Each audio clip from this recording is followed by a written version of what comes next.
Kaya pala ganito ang naging resulta ng kapalaran ko. Kasi alam ng Diyos na kaya ko. Sa edad kong to, napagod na akong magmadali. Kaya lahat ng ginagawa ko ngayon, ini-enjoy ko na lang.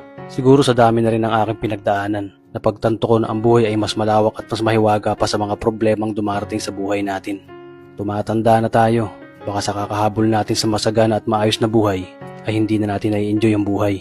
Baka nabubuhay na lang tayo dahil nape-pressure tayo sa sasabihin ng ibang tao. Marami na rin akong mga naging maling desisyon sa buhay, pero lahat yun nagsilbing aral sa akin. At natuto ako sa mga pagkakamali ko. May mga taong sobra nating mamahalin at bibigyan ng halaga, pero ibabalik lang sa atin ay kabiguan at matinding trauma. Kaya wag nating lilingunin ng mga taong tulad nila, dahil mas payapa kapag hindi ka na interesadong malaman pa kung ano pang balita sa kanila. At wag mong idepende ang sarili mo sa kahit kanino. Tandaan mo, kahit sarili mong anino, iiwan ka din nito kapag madilim na ang paligid mo. Kailangan natin matutunan na huwag ikumpara ang sarili natin sa iba, dahil hindi natin laban ang laban nila. Karera mo to, di nila karera. Dahil ang buhay ay hindi naman nasusukat sa kung sino ang mayaman, kundi kung sino ang payapa. Kaya galingan mo lang palagi, tol, dahil napakaraming tao mapanghusga, hihilahin ka pababa. At lagi mo tong tatandaan na makakatanggap ka lang ng papuri mula sa kanila kapag patay ka na.